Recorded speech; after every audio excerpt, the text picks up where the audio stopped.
Hi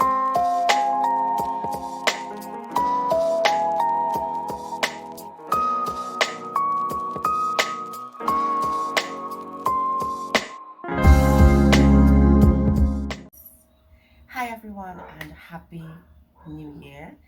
It's 2023. Yay! Um so 2022 had its ups and downs, and I am very grateful for everything that I would have experienced, both good and bad, in 2022.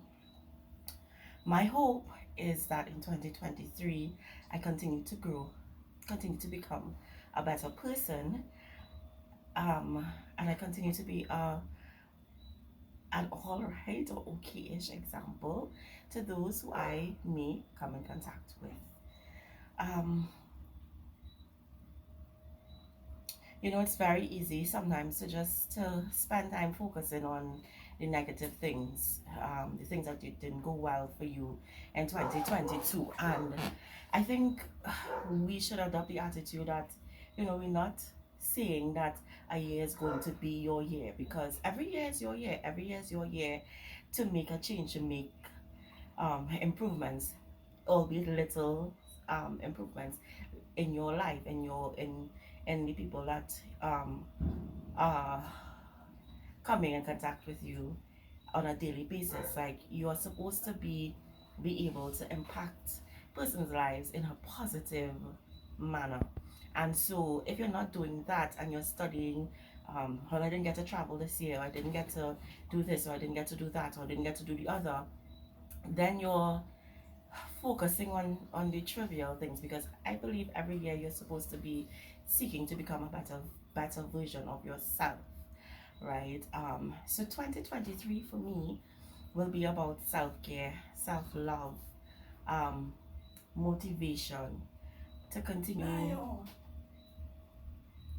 being me, continue being a better version of myself. And I've already seen growth. I've already um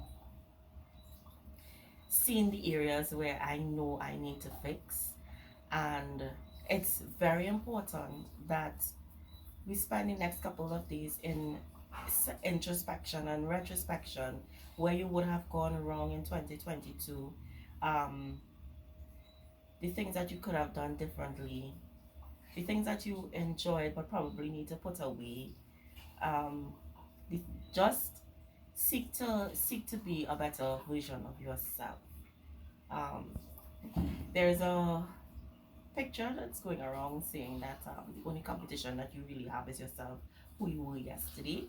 And I totally 100% agree with that sentiment, that the only person that you are fighting against is yourself. People could say whatever they want to say about you, they could do whatever they want to you, um, they could talk behind your back. It's how you choose to channel the hate and the negativity that comes your way. If you can when bad situations arise, instead of seeking to quarrel or find somebody to vent to, spend a moment in prayer and ask God to help bridle your tongue, or give you the right words to say, or how to handle the situation. You'll be better off, I feel like, for me personally, I spend a lot of time um, venting, sometimes venting. Like, as soon as something happens, instead of taking a moment to pray, I would find myself finding the nearest person to come and say, well, this happened or that happened.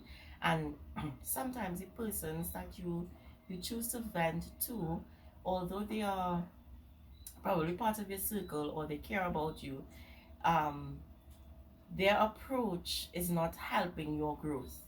So, in 2023, I personally want to be cognizant of that, as opposed to just like every time something happens to say, well, this is happening, or find somebody to say this is happening to me or that is happening to me.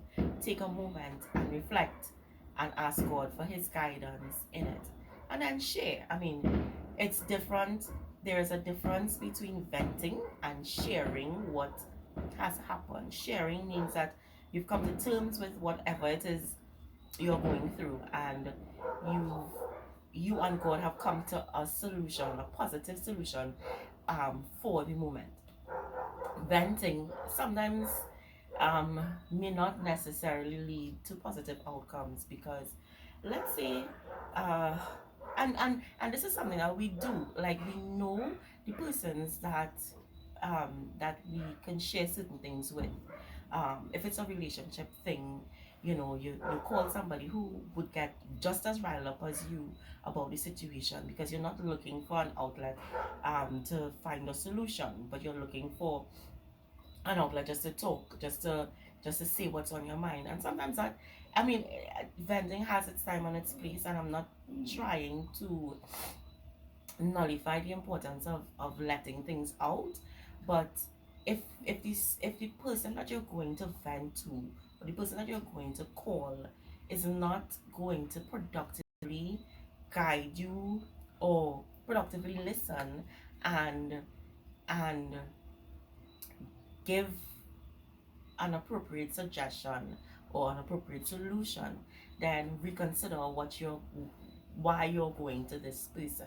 Because most of the times when we're going to somebody, it is because we want that person to um, verify or give us validation that the thing that we're about to say, or the thing that we're about to do, is the correct response to a situation. So I am trying for 2023 to make it less about venting and wanting encouragement into doing something that maybe I should not necessarily do, but rather um, that support, to reset, to pause, think it through, and come at it again. um, there are lots of relationships that have gone left because of that attitude of just wanting to just not wanting to fix it per se, but wanting to vent about it, and wanting to justify your position in whatever it is.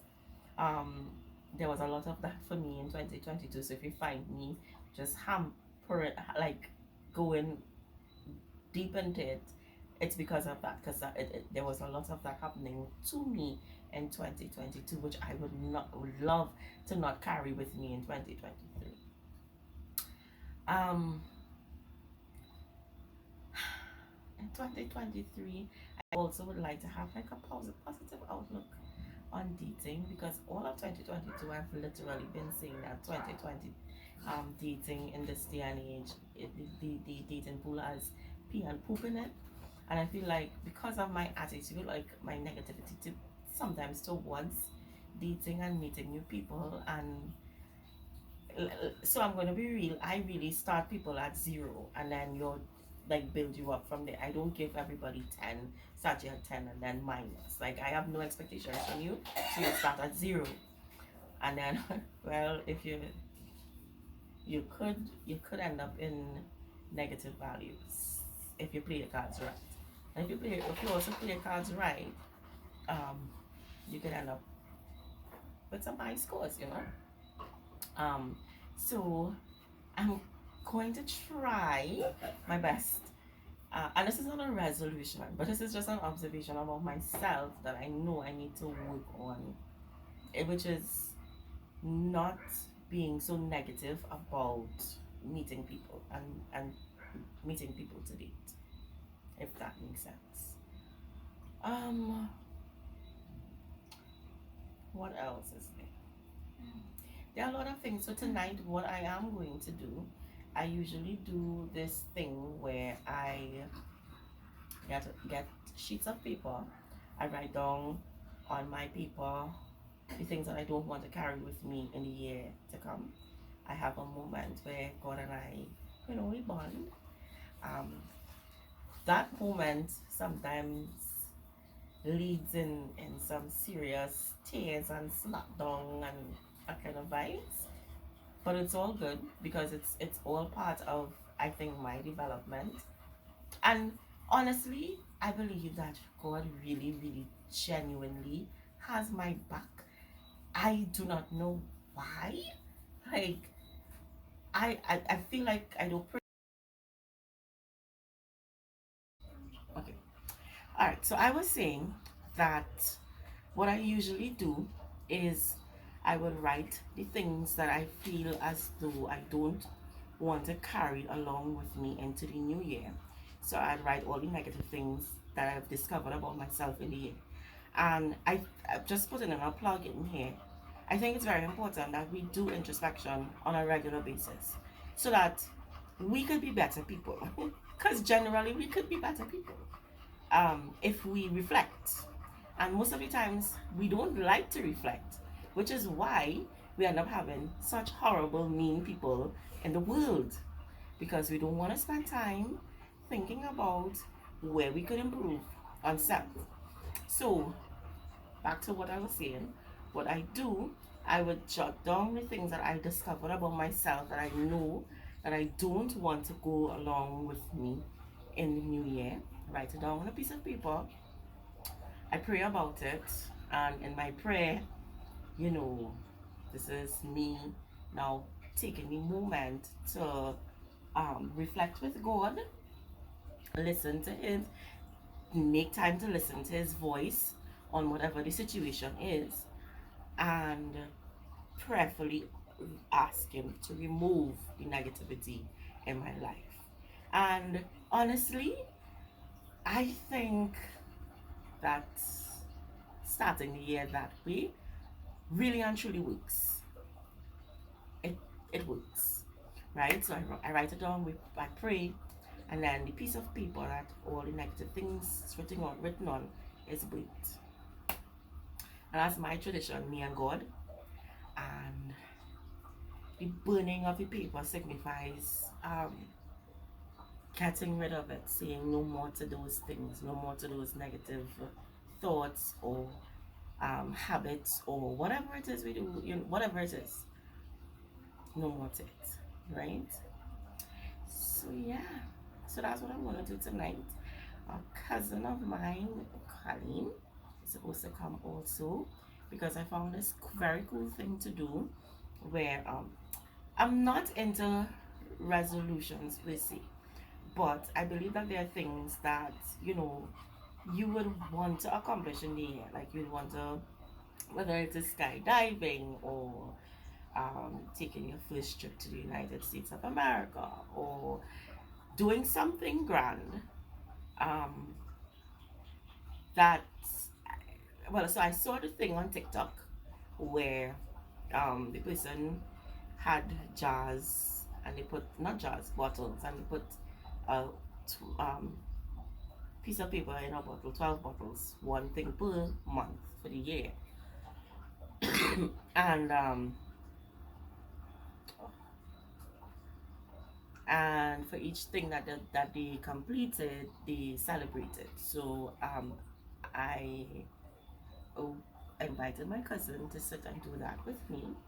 So we have boxes and we're gonna put it in envelopes as opposed to bottles, and we'll be checking in, holding each other accountable for what we would have put in the jar. Right, so that's the plan for the new year. I look forward to 2023 and all that it has in store. I'm no longer afraid after 2020. I don't think there's anything that could scare me, like, or that I'd want to be afraid of, because it really makes no sense, eh? So yeah, with that, I wish you all a happy new year, bright and prosperous 2023. Do not let anything get in your way of becoming a better version of yourself. Take time, stop, pause, reflect, and make sure that what you are doing is in accordance to what God will want you to do. And with that, it's a wrap for 2022. Welcome 2023. Have a good night, and I'll see you guys in the next video. Bye.